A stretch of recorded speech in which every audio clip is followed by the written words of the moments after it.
Sir ఇక్కడ ఏంటంటే అసలు ఈ వివాదానికి ముందు కారణం ఏంటంటే తెలుగుదేశంలో వంశీ గారు ఉన్నప్పుడే తెలుగుదేశం పార్టీ 16 కేసులు ఉన్నా పర్వాలేదు అప్పుడు కేసుల గురించి అది సార్ దీంట్లో ఏంటంటే వల్లభనేని వంశీ గారు తెలుగుదేశం పార్టీలో ఎమ్మెల్యేగా ఉన్నప్పుడే లోకేష్ నాయకత్వాన్ని వ్యతిరేకించాడనేటటువంటి ఉద్దేశంతో లోకేష్ నాయకత్వాన్ని బహిరంగానే అతను వ్యతిరేకిస్తే చంద్రబాబు నాయుడు గారి నాయకత్వాన్ని సమర్థిస్తున్నా కూడా లోకేష్ వాళ్ళ బ్యాచ్తో తప్పుడు పోస్టులు పెట్టించాడు.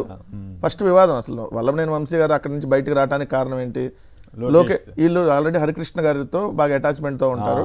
ఎవరైతే కొడాల నాని గారు కావచ్చు, లేదంటే వల్లభనేని వంశీ వాళ్ళిద్దరు ఏంటంటే వాళ్ళిద్దరు సినిమా ప్రొడ్యూసర్లుగా ప్లస్ జూనియర్ ఎన్టీఆర్ గారితో సాన్నిహిత్యం, హరికృష్ణ గారితో ఎక్కువ సాన్నిహిత్యం ఉంటాం. జీర్ణించుకోలేనటువంటి లోకేష్ జూనియర్ ఎన్టీఆర్ వర్గంగా వీళ్ళు ముద్ర ఉన్నారు అనే కోణంలో వల్లభనేని వంశీ గారి కుటుంబ సభ్యుల మీద, వాళ్ళ భార్య మీద, ఇతని మీద తప్పుడు పోస్టులు సోషల్ మీడియాలో అఫీషియల్గా వీళ్ళ తెలుగుదేశం పార్టీ నాయకుల హ్యాండిల్ నుంచే పెట్టించారు. ఫస్ట్ పెట్టించిందే తెలుగుదేశం వాళ్ళు పెట్టించారు అని చెప్పి ఆయన బహిరంగానే వచ్చి మాట్లాడాడు. ఇట్లా లోకేష్ ఇట్లా నా మీద తప్పుడు పోస్టులు పెట్టిస్తున్నారని.